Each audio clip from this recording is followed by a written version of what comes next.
Good afternoon, everyone. Thank you so much for joining us for today's discussion on a new approach to diversity and inclusion on Capitol Hill, talking about the brand new guide. Real quick, a couple of notes on Staff of Congress. If you're not familiar with us, it is an initiative by Naleo Educational Fund to increase the number of qualified and talented staffers of color that desire to put their skills to work for the American people in Congress and build a pipeline of candidates of color to senior level positions on Capitol Hill. Also, we are doing this today in partnership with Representative Democracy, which is a group of think tanks, nonpartisan organizations, practitioners, and civil rights groups that recognize diversity, strengthens our institutions of government, and authenticates our tradition of democracy and civic engagement. I will note that for House and Senate staffers that are seeking career advancement, please visit Representative Democracy. They offer curriculum-based leadership development training at every level. They also support internal administrative efforts to build inclusive workplaces with technical diversity and human resources expertise that is tailored to the workplace environment of Congress. I would now like to give a couple of housekeeping items. We do have a Q&A function in today's Zoom. I ask that if you please have any questions, please don't hesitate to write them down on the Q&A function, not the chat function, the Q&A function, and we hope to be getting to your questions. So without further ado, I'd like to introduce today's moderator, Jennifer DeCasper. She's originally from Colorado Springs. She earned her law degree from the University of Michigan. She had a distinguished legal and public career in Colorado, including serving as supervising deputy district attorney for the 18th Judicial Circuit in Colorado. Jennifer also served as deputy chief of staff and legislative director in the House of Representatives and currently serves as chief of staff to United States Senator Tim Scott. Welcome, Jennifer. Hello, thank you for having me. I just wanted to first off say that I was so excited to moderate this amazing panel and moderate on a topic that I live and breathe, and just truly honored to be a part of this conversation. And even though I think I know all about this stuff, I know that there's always a blind spot, which I think is part of the reason for today. We as a Congress have a blind spot, and this report that we are about to discuss shows that while Congress is the most racially and ethnically diverse in the history of Congresses, it's not even close to representing the diversity of our country. And, you know, from my point of view, if you want an even sadder little nugget today, then all you have to do is take a look at our staff. And, you know, the very definition of our existence as staff is to represent the views of our constituencies. So it's wildly illogical to think that a homogenous staff, racially, ethnically, even economically, can truly represent its people. So as like a 15-second testimony, I just want to share a quick experience that I think will help lead into this discussion. I was speaking with a constituent on the phone, and she was describing how her husband had suffered racism from somebody who was in charge of his benefits, and how he had to endure this treatment or risk this person tinkering with his livelihood. At the end, she said, "Well, thank you for listening, but you can't possibly understand because you're white." And when I corrected her thinking, she just burst out into tears, just started crying. It was wildly uncomfortable and shocking. And I asked her why she was crying, and she told me she assumed everyone in Washington was white and never believed that anybody that looked like her or had experienced life like her would be on the other side of the phone. She told me that it gave her great hope that people that could empathize as opposed to sympathize were working in DC on her behalf. And so while there are many reasons to have a diverse team, many of which I think we will discuss today, that alone solidified for me the significance of this conversation today. So thank God we have the experts we have. Let me get to introducing them so you can soak up all the good things they have to say. We have first up Laura Marstani. She's the Associate Director for Constructive Politics at Democracy Fund, an independent foundation working to ensure that our political system is able to withstand new challenges and deliver on its promise to the American people.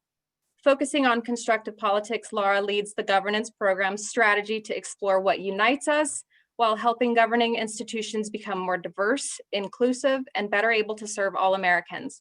A seasoned advocate and movement and community builder with extensive Capitol Hill and policymaking experience, Laura has spent her career leading efforts to develop and implement more inclusive legislative agendas and governing institutions, has also answered my really weird, uncomfortable questions. So thank you, Laura. Maria Robles-Meyer is an inclusion expert, a leader on diversity in the public sector, and the founder of We Are the People, an organization supporting diverse professionals in public service. She previously served as a senior level congressional staffer in both US Senate and House leadership offices. In addition, she was the executive director of the Congressional Hispanic Caucus and led the Senate Democratic Diversity Initiative. Her roles and experiences provide a unique perspective that includes diversity and inclusion, professional development, and the workings of Congress, all of which she uses in her consulting practice to empower change makers. So thank you both to Maria and Laura for being with us today. I'd love for you to greet the audience and give them a little insight onto what we're going to hear today. Thank you, Jennifer. I am going to do a little bit of reading because I get way too excited and then I don't stop talking.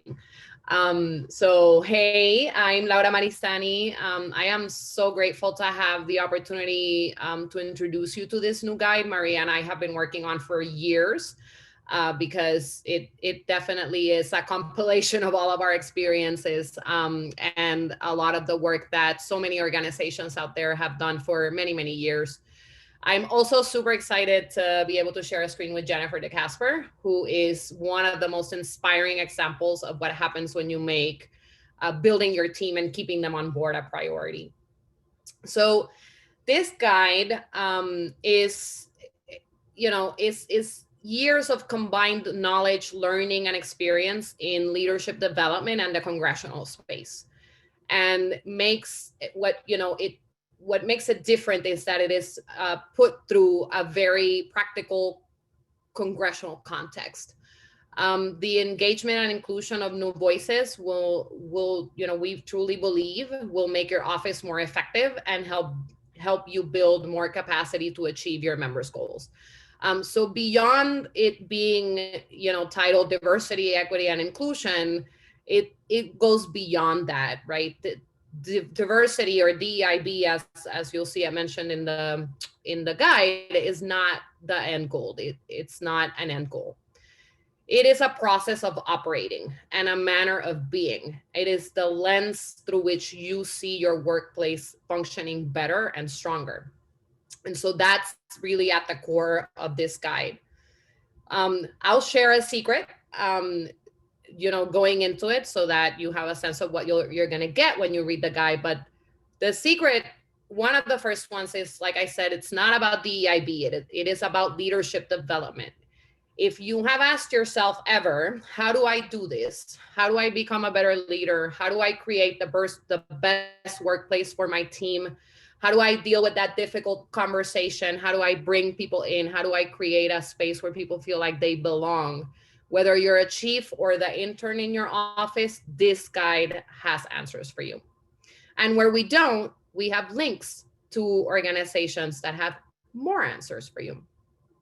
And the other secret that you will see in the guide is that this is not a destination. This is a journey. And so the guide is really written in a way where you can come into it wherever you are or whatever the need in your particular circumstance may be. So just to kind of give you a little bit of a flavor, different organizations define diversity, equity, inclusion, and belonging in different ways. So this guide starts with providing what our definition of DEIB is, and it's also a good tip for you to start there with your own team. Make sure you all have clarity about what you are talking about when you embark in this journey with your team. Same goes for office values and goals in general. You will find some tips in the guide on how to approach kind of defining that for your team. The guide also starts providing a landscape about the challenges and the opportunities that we have in front of us. We provide some context on what Congress looks like. and some of the challenges outlined by leaders such as you. That's a good starting point for you too. What does your district look like? Is good context you need to figure out to define what your office should look and act like.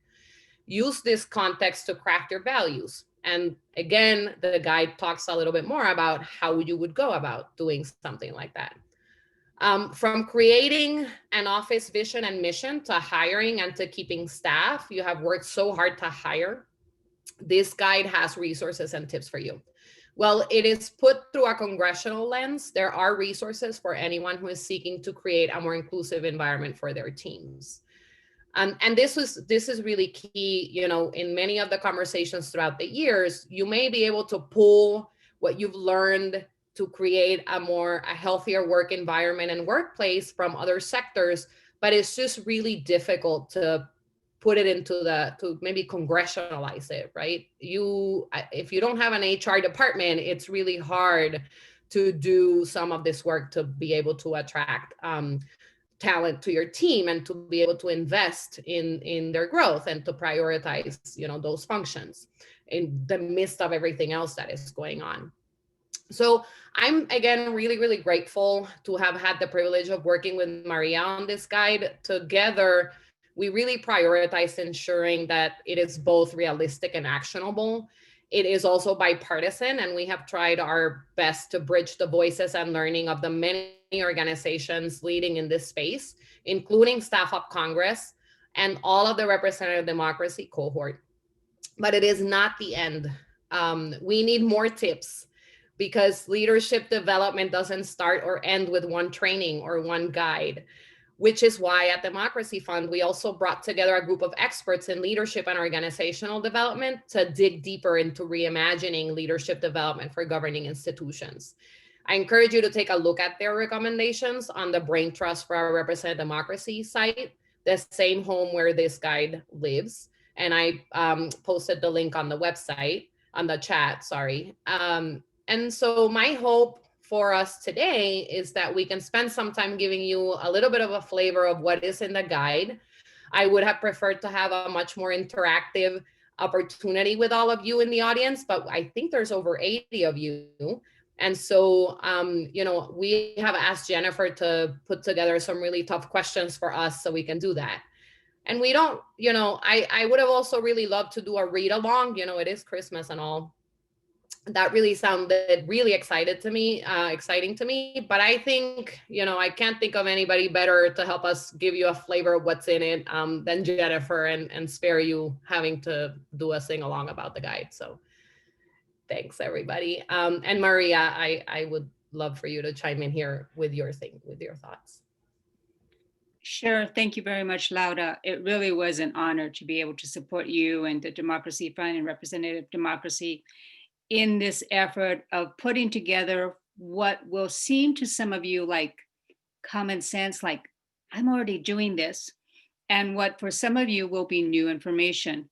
I saw a write-up we got of it recently that described this guide as both pragmatic and aspirational.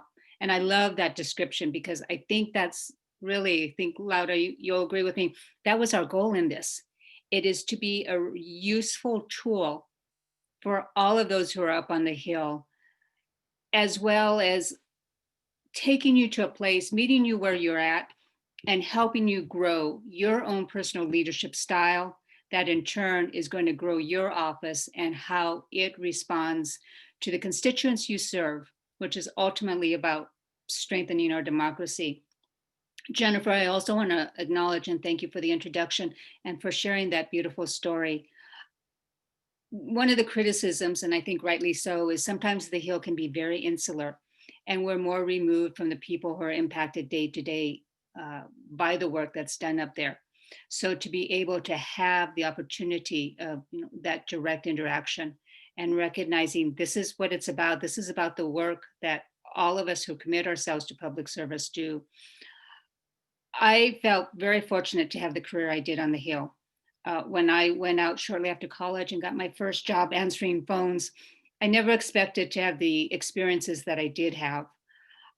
But you can really love and admire something and recognize its shortcomings. And that's my take on my approach to helping the people who are up there, who are decision makers, change makers, who support the elected leaders, helping them take their work to the next level. And ultimately, it's about strengthening our democracy and being more responsive to the American people. It's evolutionary, and Laura, I agree and love the term of journey that you shared, because it is a journey, it's an ongoing process. And I think if there's one lesson in this, that is that this is for every single office. I think one of the errors that can be taken away from this is it doesn't apply to me, it doesn't apply to our district, or we're already doing it. No, it applies to everybody. It applies to all of you because it's speaking to you to challenge yourself to build stronger, better, more inclusive, and using this term belonging, environments of belonging in your office. Again, so ultimately you are more responsive and building better public policy. I use the term storyteller. In fact, that's the picture behind me a lot in my work. And this is what it's about. It's about telling the story of our country through the people who are there serving. So I look forward to the discussion and the questions from all of you and working with you on how we build a better, more representative Congress. Thanks, Jennifer. Thanks, ladies. Laura, I know you said that you didn't want to do a Christmas sing-along, but I am all about sing-alongs, A. But B, I was reading this with my daughter sitting across the table from me doing her homework, and I was writing notes all around this, and it was amazing. And I really wanted to give every single office one of these as a Christmas gift, so we can keep the Christmas theme going and just hand these out as little gifts. But I kind of wanted to start from the beginning because there's a million, opinions on diversity and how to create diversity and why it's helpful in the workplace. But Congress is not your ordinary workplace.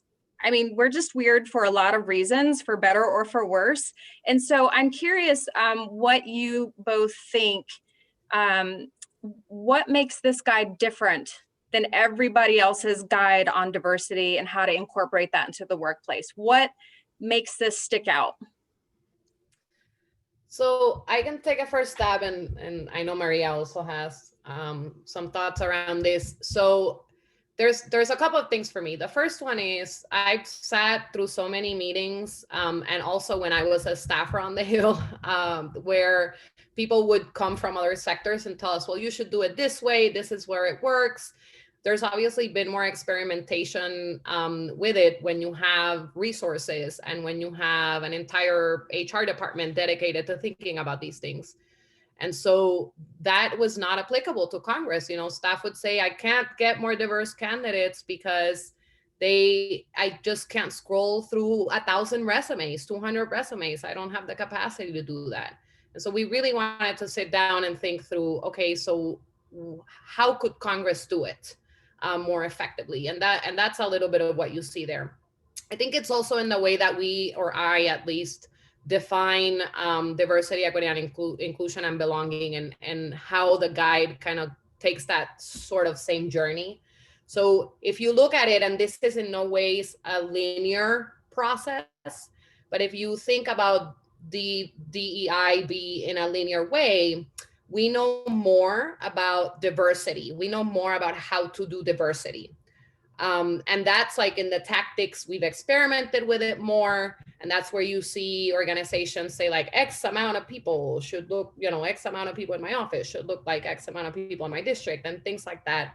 And, coming also from a different political background, there were things about that didn't feel quite right to me, because when you only focus on one side of it, you skew kind of the balance. And so we haven't experimented also enough or talked enough about what inclusion and belonging mean in that equation, and what it means for us to actually lean into healthier work environments in general. And to do that, you can't only focus on diversity. So another piece of that was really speaking to the fact that there isn't a more representative, or Congress should be the most representative body of our governing institutions. And so it needs to be inclusive. It needs to think about, we talk about it in many different terms. One of them is bipartisan, right? So that's all about inclusion. When you're trying to negotiate legislation, what you're saying is inclusion. Like, oh, I want to build a bipartisan environment so I can get stuff done. Yeah, you want to build an inclusive environment. You want to experiment with that. So I really leaned into those sections of the guide, and there's a lot of context there on like, well, how do you do it, right? Like, how do you navigate having really difficult conversations? Because that's a part of it. Really digging into that. And then in that iteration also, I think throughout the guide, you will see that we really focused on having an eye towards equity, that at the core of all of it, like you can talk about diversity and numbers and tactics. You can talk about experiments around inclusive decision making and creating an environment where people feel like they belong. But in all of it, really, and in any attempt to have a more functional workplace, equity has to be at the center of it. And so that you will see throughout the guide, there are different sections and boxes that say like, eye towards equity. Don't forget about this. Don't forget about this other part. So I think that to me, that's part of what makes it so different than other guides. Sure, and I'll add briefly that I think the theme of this guide is for us, by us, that we know that there's a lot of examples out there in the private sector and the advocacy world, maybe even in the federal government, of diversity programs, DEI programs, how they take it to the next level, but they may not be applicable. And we very much work to come at this through the lens of understanding how offices work, because we've lived it. Laura and I both spent years up there. And while, again, we set these aspirational goals and offer these tips, we recognize the staffing issues, the resources issues that you're dealing with. So that's why we wanted to make it something that resonated and that came from real life examples that we've lived or that we've heard from.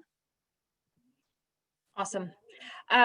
What I am hopeful of, I don't know all the 80 people on, but I am hopeful that there are a number of new freshman offices on this call right now. And what I would love for one of you to answer, or both of you to answer, is how can a blank slate office use this resource to start from the beginning, incorporating everything into their office?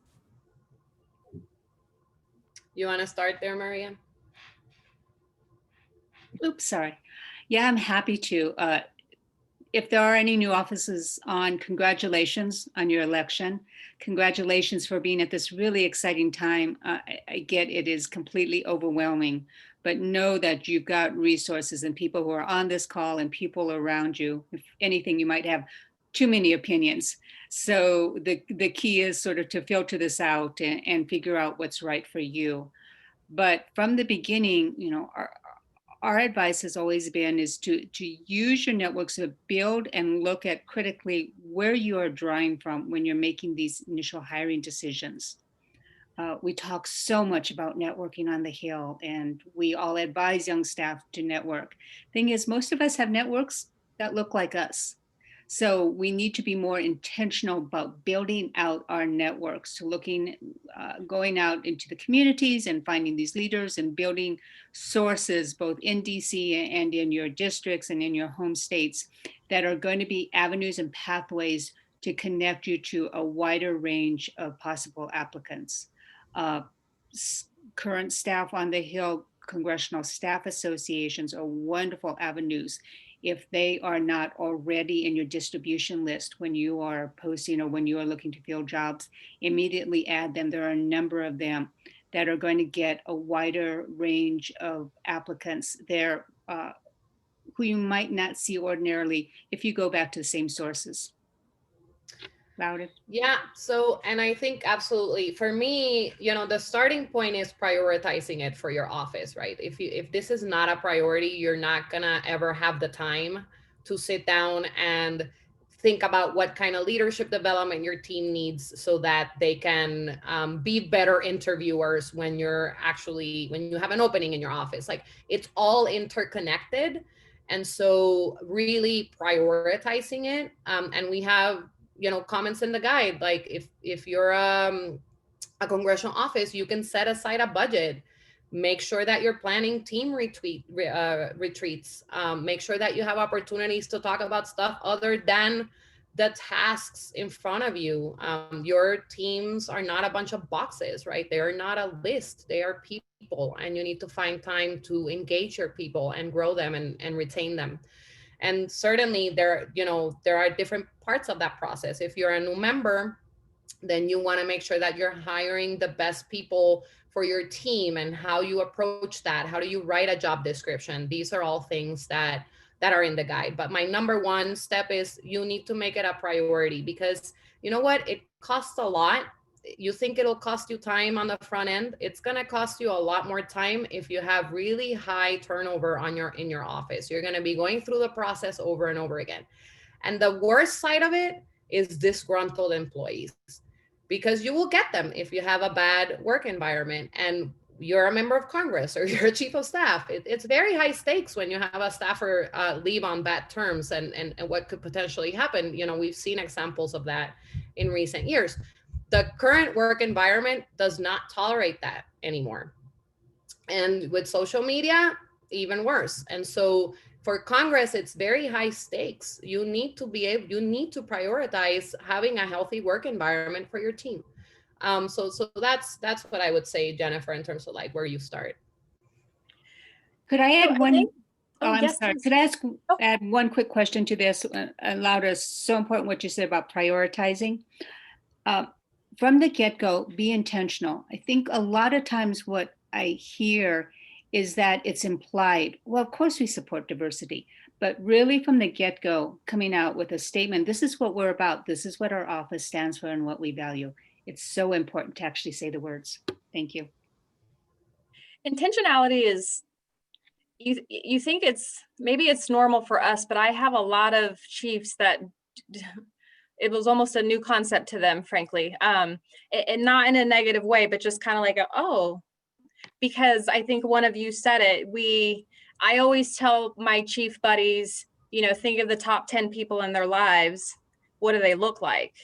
They probably look like them, right? And so we tend to associate ourselves, not in a negative way, but you tend to hire what you know. And that tends to be what we not just physically look like, but what we look like as a whole. So intentionality is key. So we did the freshman office, but what I hear a lot sometimes as chief as well is that I have friends that come in and the office is already created. They either got promoted or they're a new hiring manager or they're a new chief, and they come in and they look around and they say, we need a little help here. What advice do you give to somebody? How can this report be used, this manual be used to help somebody that's coming in the middle of the game? How do you do it the right way? You want to be intentional, but how do you do it when it's already kind of created for you? Yeah, in some ways, that's actually a really good opportunity to set up a new structure. And in one of the sections of the guide, Maria walks through how do you set up an ongoing process so that you're not rushing to hire the moment that you have an opening, but that you have a structure where you're already bringing and having resumes curated and really looking at that piece of it. And then the second part of that for me is, so how are you investing in your team's leadership development? So I will say, listen, no matter what your office looks like, it is diverse, okay? We all have different stories. We all have different backgrounds and histories. And so whether you think that your office needs to look a certain way or not, and certainly in a lot of, there are districts where your office may look like your district, like it already does. And it may look a little bit homogeneous, but still you have diversity on it, and you have to invest in your team being able to communicate with each other. And these sort of tips and tools that we have in the guide are not for like people of one color or another color. It really is about how do you create a healthier work environment for your team. And then of course at the, for that piece of it, like, well, my office is already settled, you have a great opportunity to invest in growing them so that when you do have an opening, you have people who are less biased during the interview process. People understand how their story may be informing how they're interacting with those candidates. Things like if you're screening resumes based on people's last names, you may not be getting you may not be getting the results that you believe, because, Jennifer DeCasper, you made this point before, right? Like, what would you know about what Jennifer looks like from her resume? And so those kinds of skills that you can put in place in your team, that's a really good opportunity to do that when your team is already formed. So again, you can come into it from many different angles. Maria, did you have anything? Sure. Before I start, I want to give a shout out because I just got a note. I think the president of CHASA, Congressional Hispanic Staff Association, is online, and who indicated her willingness to be involved in this process. So for the managers who are listening to this, know CHASA is but one example. There are a number of staff associations who really want to be partners in this process. Again, I think that's what we want to stress with this guide, is you don't have to do it alone. There are resources, so we encourage you to reach out to them. In terms of offices that are already existing, we know it's a continuous process. We know that the nature of the Hill is that there's continually turnover, but even for yourself and your careers, you're moving through a variety of positions. So it doesn't matter that your boss has been in office 20 years and suddenly you decide that you want to do this. Great, this is where you're at now. And it can be incremental. Of course, we'd love you to do everything at once, but it doesn't really work that way. It's figuring out, again, like Laura said, whether you're a new office or whether you're several terms in, making it a priority. If it hasn't been, then you make it a priority now. I'm an advocate, and we offer examples in the guide of intentional diversity statements, intentional language, declaring, figuring out what you're about and making that a statement for your office, like you would have a mission statement to help you prioritize. Expanding the networks. Again, you got to your position because you've got networks, but looking at how you continually improve. It's continuous improvement, continuous growth. And figuring out, if you can't do it all, what's the one thing in the one area you want to focus on, and then grow from there.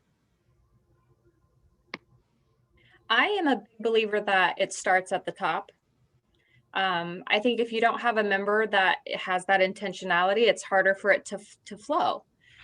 But what do you say? And I'm blessed enough that I do have a member that's obsessed with it and allows me to be obsessed with it. So it's a wonderful environment. But what do you say? And I frequently get this from the junior to mid-level staffers. They are interested in seeing their office looking and feeling a certain way. What do you say to the junior and mid-level staffers that want to make diversity and DEIB a thing in the office? How do they broach that subject without jeopardizing their place in the office? Yeah, there are some tips on there as well. I think, it obviously, everybody's context is different. So I will say that that's one of the places where it definitely becomes a little trickier, because you need to have a certain level of openness. There are, some of the trainings that we recommend for folks who are further down on their journey are around being able to provide feedback and creating some very strong feedback loops with your team and with leadership.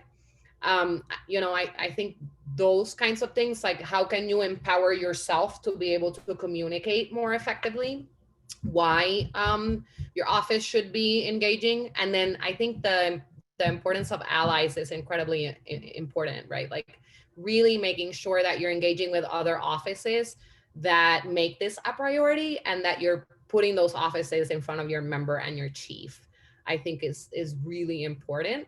You also have a number of new structures on the Hill, right? So recently, the House created the House Diversity and Inclusion Office, and there's 2 bipartisan leaders at the helm over there, and really also trying to be allies to so many offices. So that's a great structure that exists, and a support mechanism for all of you on the Hill to try to connect with Kemba and Jabin and think through these meaty questions of how you could do this in your office. And again, just, when all else fails, I tend to sometimes go on the aggressive route. And I said it initially, like just mentioning the costs of not doing it right to your boss. Like this has to be a priority, because whatever you're outputting, your policy is not going to serve your constituents if your office doesn't look and act like your district. You need to understand, you prioritize hiring people from the district. That's a good first step. Now, the second step is making sure that they actually look like your district and that they understand your district. And you need to put some muscle behind that. You need to prioritize it. I hear this a lot because in my work, I work with younger staff, or staff who are earlier on in their careers. And there are lots of situations, particularly on the House side, where staffs are smaller, where diverse staff can be one and onlys. I know I've been in that situation. It's not uncommon on the Hill. And it can be an uncomfortable feeling. They have that commitment, or at least the office implies that the commitment is there, but aren't taking the steps necessary to move it to the next level. I love your suggestion, Jennifer. I don't know if you were totally serious about it, but there are young staff out there. Make this a holiday gift, ping your manager. It's like, hey, I just sat in on this webinar. Did you know this guide was out? It might be buried in your email, but I thought this was interesting. Be proactive. I know we have an opening. I'd be happy to reach out to the staff association, diverse staff associations, and look for some additional resumes. You're going to get you're going to get a hint as to how open your office is, and hopefully they will take the bait and pick up on that opening. But there are situations where you may have to take the lead on this. And it's simply not that your office is adverse to it, is they don't know or don't realize they're not taking the first steps. So there are plenty of ways, even if you're not the manager, to, again, play a role in helping your office expand its network and its outreach as the first step of building that diversity. Or the staffer can just tell me which office they're in, and I'm happy to deliver the manual. You heard it. There you go. I would take her up on her offer. Passive aggressive, but I don't mind. So like a lot of my questions come from experience, because I have a lot of chiefs that come to me with these questions that I just don't see. This one I do understand, because I don't think it's just a Capitol Hill thing. I think it's just a hiring manager thing. We tend to, as chiefs, get stuck in a job description and what a certain staffer should look like. And you need to have this many years of experience, and you need to be on the Hill this long. And I feel like we might be missing out on an entire population of people that might not quite fit that job description, but might be amazing. So would you agree with that? Am I crazy? And then if you do agree with that, what are some other tricks that we can be using instead of kind of sticking to the four corners of the job description? What should we be doing to kind of stretch our resources and our creativity in finding these candidates? This is my biggest pet peeve, and probably the thing that incentivized me to write this guide with Maria. I know I set you up for this perfectly, Laura. Yes.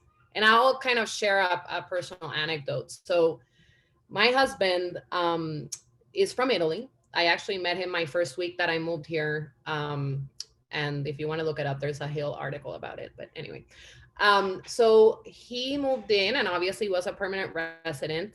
And even though he was consulting from the time he came, he was an intern in a government affairs firm and was working with Congress, and like he was staffing new members of Congress when they were, transitioning.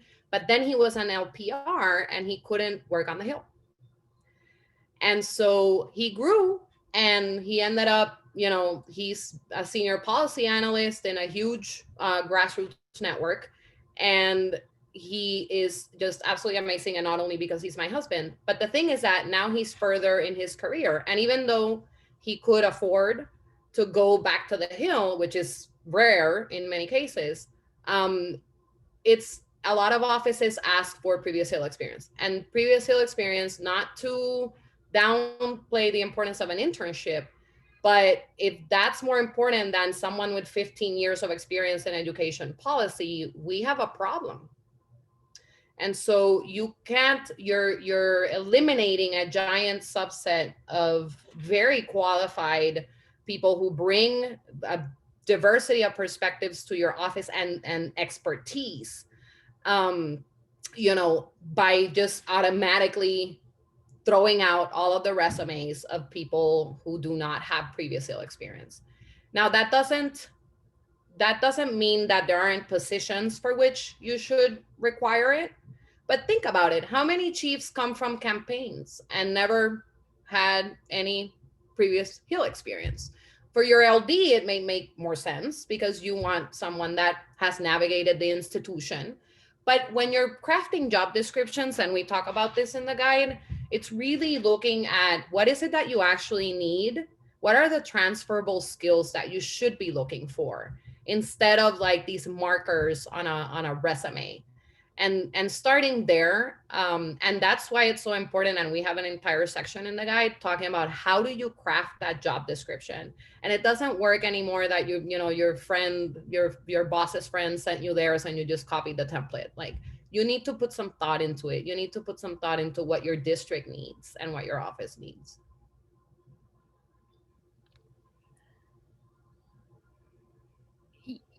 Yes, I know this is a big issue for Laura, and I agree with everything she said. This is where we see some of the realities or the practicalities of what's happening on the Hill, and we really are asking people, okay, take a step back and rethink this. I know, I see it and it's up there. People are busy, they're overworked, they've got 10,000 things to do. And on top of that, they've got to hire someone. And so you just copy and paste the job announcement, and it perpetuates this.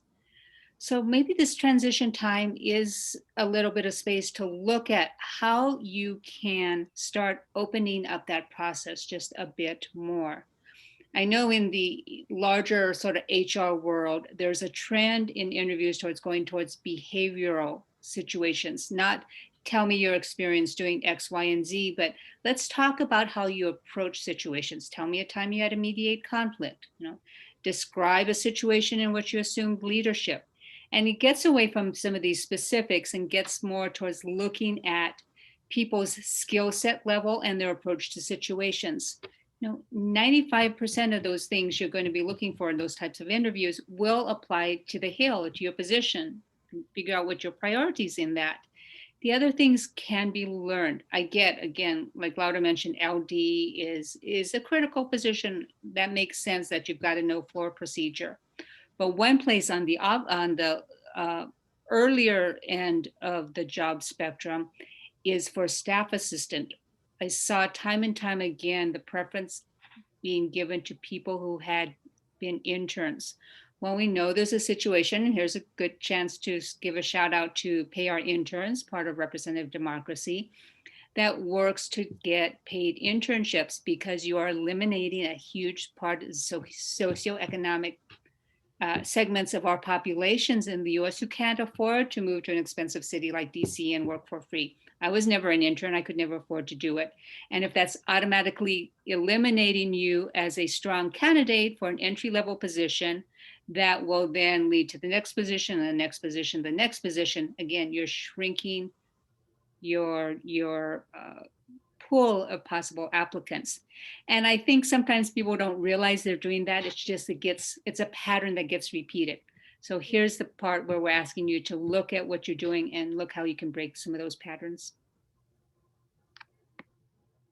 Preach on the pay your interns. I would not be here had my internship not paid for me to be here in 1999. Fantastic. So I think we've hit the point where we can do some Q&A from the audience. And there is a question/comment there that is initially directed towards Maria. And it says that your comment about you don't have to do it alone really hit the spot. And this person's excited about the guide and how it speaks to individual office and hiring manager actions. But I wonder if the problem can ever get better without institutional buy-in. How can the tools in the guide be instituted chamber-wide? I think that's a great question. Mm-hmm. Sure. I'll start. Laura, please add your thoughts.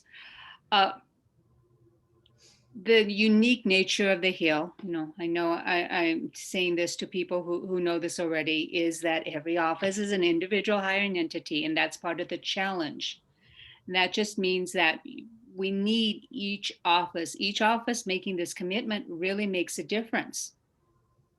Because we know about the interconnectedness of chiefs talking to chiefs, LDs talking to LDs, administrative directors sharing their approaches, staff assistants belonging to staff associations and sharing their practices.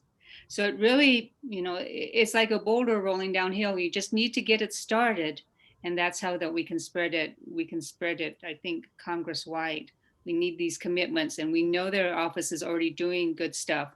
So share your practices, share your experiences, and share this guide. So this is, I'm glad to get that question, because it gives me an opportunity to give a shout out to so many out there changing and really changing the system from the outside. So what is different between the time I was on the Hill and now is that there are a lot of people out there who really care, out there and in there, about creating a better Congress. And that is, I think the best example of that is the House creating the Special Committee on the Modernization of Congress.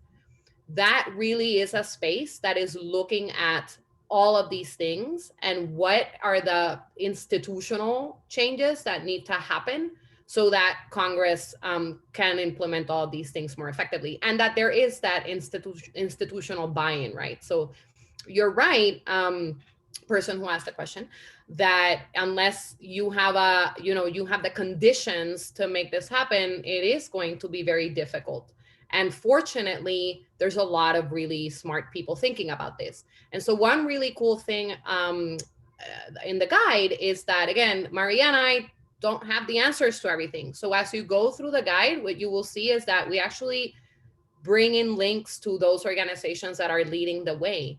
There are, and the Special Committee is one example. The House Office of Diversity and Inclusion is another. The Senate Diversity Initiative is another. Like, you have, Congress itself is setting up the infrastructure to have these conversations and to think about where is it that change needs to happen. And for folks who may be interested in becoming more involved, there's a couple of things that you can do. One is tell your team and your boss that caring about Congress is actually an issue and that somebody in your office should be assigned to it, because that's the infrastructure, right? Like, that's the HR, those are the pieces. And so having someone on your team that is looking out to, like, what the hell is Congress doing about itself? That's a good place to start. And then there's also a new staff association around the modernization of Congress, which is a really cool place to also go if you're really interested in becoming more engaged in those issues. Excellent. You guys have touched on bringing diversity into the office, which is a huge problem that you are trying to address. But can you also talk about diversity that's already in the office? I get this question from chiefs a lot, my white brother and sister chiefs that have diversity in the office, but they don't know how to address an issue. For example, when there were a number of the police shootings happening back to back, I don't know if you guys remember, like, the series of months where it was just police shooting. And I had some friends who did not know how to address some members on their team, just straight up because of the cultural differences. And they didn't come from a certain, economic background, or they didn't come from a certain race, or they just didn't understand. How can you address that kind of, I don't want to call it a handicap, but that kind of, overlay of chief versus staff when they don't have the same understanding of life and experiences? I know that your report does touch on it, but I would love for people to be able to hear that is an issue and that it can be handled. So sometimes you can handle it directly, and other times that's where you want to make sure that you have a space for staff to kind of air how they're feeling. And in some cases, it's better to think about bringing a third party, a facilitator. So like when you're thinking about setting up a staff retreat, instead of wrapping it around or having an agenda that is focused on tasks or the member schedule for the next year and how you're going to plan around that, to set aside the time to talk about these things. How is staff feeling? How are they coping? What are the issues in the climate, in the system, right? Like right now, there's plenty of them, not only the protests, but we also have COVID-19 and how that's affecting people. I mean, that's going to have long lasting side effects emotionally. And so it's really important to create those spaces. The second part of that is the first part of it before that is the long-term commitment to it. So you growing yourself at whatever level you are to understand how to navigate conflict. So I support also a cohort of grantees that have been really focused on bridging divides across America. And a lot of people look at that from the red and blue divide. But what is very apparent is that our divides are very deep, right? And they have to do to me, the core of it is racial inequity. And the challenge is that if you approach that conversation by asking for civility from your team, then you're not really going to get a conversation where people can lean into whatever discomforts they have, or actually get to the place where you're iterating together and really connecting. And it's really hard for some people to belong in that context. So I lean a lot more on kind of embracing the conflict and having stronger boat sort of ways to go through it. Because it's kind of like that storm on Frozen too, that she has to cross. Anyway, it's bad. Like those conversations are really, really hard. And it doesn't matter, they're hard for everybody. They're very hard for your Black staffer, very hard. And they're gonna be very hard for you because you're gonna have to grapple with all this history and how you feel that it may be affecting you. Like it's just, so in the guide, we actually recommend a number of organizations that have really awesome trainings and tools. So you can start to lean into that and get in the practice of it. Like anything, this is why we say it's not a journey. This is a journey. It's not a destination, because you're going to have to work really hard. Like every single time you're in that spot, and you need to be conscious of like how your bias and your story may be playing into it, and how do you read yourself, and how self-aware are you about your environment. Those are places where you can really be empowered, but you also have to be working really hard to understand how to be empowered.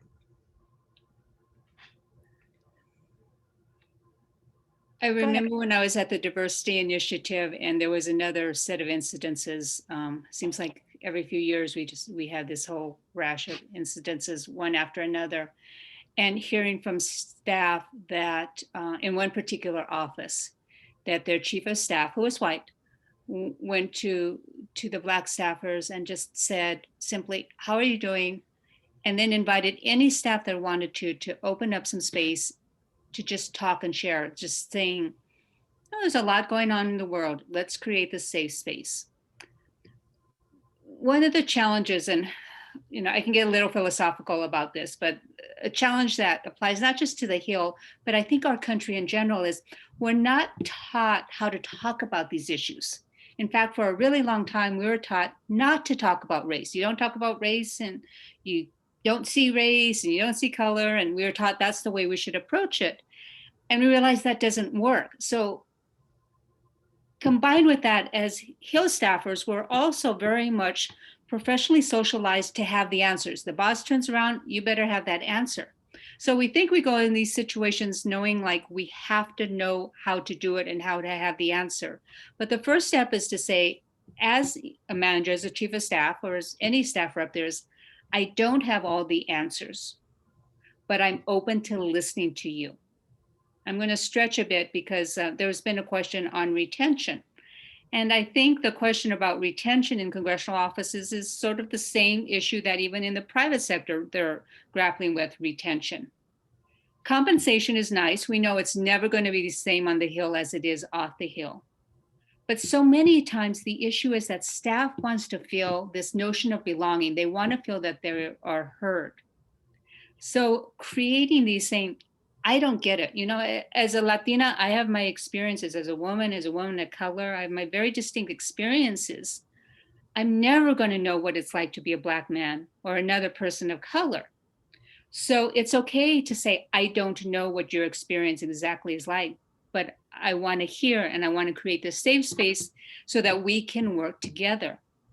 So maybe a stretch for some people in management or chiefs of staff, again, because the environment is not always conducive to that. But keeping staff is about creating that sense that they belong in the office. And belonging is that people have a place to go and express their hurt, their fears, their concerns, their appreciations. And that might simply be, you know, occasionally open yourself up to just listening. I will tell you that I don't think that's a stretch at all. I think that we need to be a little uncomfortable, because that is the that stretches us. And there's been so many times where I've literally turned off my front office phones, put them on forward, got everybody into the conference room because it's been a particularly rough day where people want to pick on Tim Scott and use filthy language, and put everyone in the conference room and just said, let's talk. Like, what's going on in your heart? What's going on your minds? And I will tell you that not only did that benefit the staffers of color that may have been feeling hurt, it benefited my white staffers as well. You know, they had new eyes almost, and it encouraged better relationships in so many ways. I cannot tell you how wonderful feeling uncomfortable for 30 minutes is, and how it furthered the relationships in my office. So I most certainly encourage it, but there is a question that says, asks about liability. Are there liability concerns that would keep somebody from opening up their office to that kind of space? Obviously, I would like to now know the answer, since I also open up my office to space. So please share if you know any answer to that. Well, I don't specifically have an answer for that, but part of what we mentioned is you shouldn't take the guide separate from other congressional guides, and specifically, you know, in the House side, whatever the House admin committee recommends and the trainings that they're putting together are really helpful places to start. With Senate rules, you can also access some more information on, you know, how you would go about that.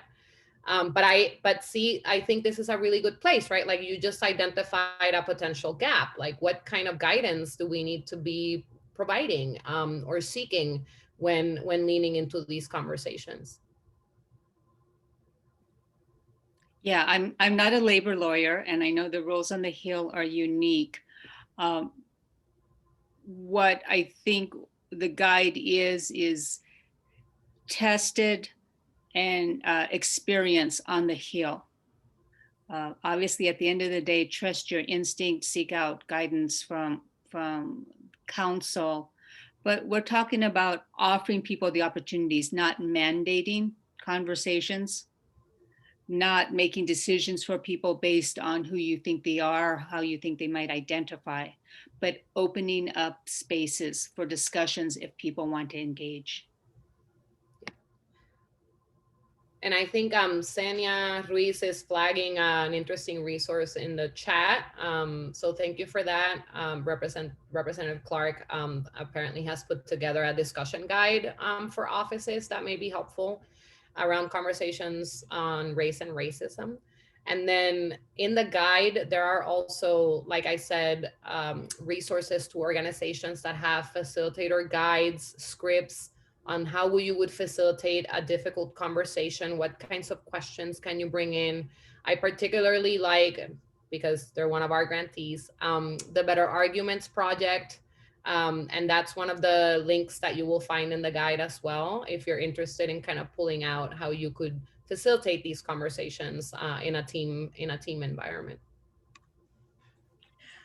Well, we're at the end of our time, but I think if there was one little nugget of a takeaway that you guys could quickly rattle off to the participants, I think that if there was anything we missed, if there's something that you just have to let them know, what would that one thing be? That if you're here, you obviously care, and you're in a good place. You're going in the right direction. And it takes hard work, and it's every single minute. One quick thing on my end, I grow a lot at work, and then when I come home, it's kind of like really hard to apply all of the stuff that I'm learning at home. So I think if you want to feel fulfilled and like the whole cycle is working, look at it holistically, right? So if you're wanting to have a difficult conversation at work, but you can't have one at home, you need to be working on something, right? Preach. And I'd say, new Congresses are wonderful transition times to take a step back and look at where you are as an office and make a commitment to one action. It may seem overwhelming. You may think I've got too many things to do, but one action is the first step, and then it'll grow to two. So look at this as something very doable, and I think you'll see real results. Good luck with the process. Well, I'm going to reiterate what Nicole just said in the chat. This was amazing. Thank you to Maria and Laura and Staff Up Congress, Representative Democracy. The guide is amazing. I hope that everybody uses it and uses you as a resource. And I'm also happy to be a resource. I'm probably meaner than Maria and Laura. So always looking forward to these kinds of conversations. Very valuable, very important. Merry Christmas to everybody. Merry Christmas, and happy holidays. Yes, and bring in 2021. Let's now. do this. Thank you, Jennifer. Thank you, everybody. Thank you, Jennifer. Wonderful facilitation. Happy holidays in whatever way you celebrate. That's right. See ya. Thank you.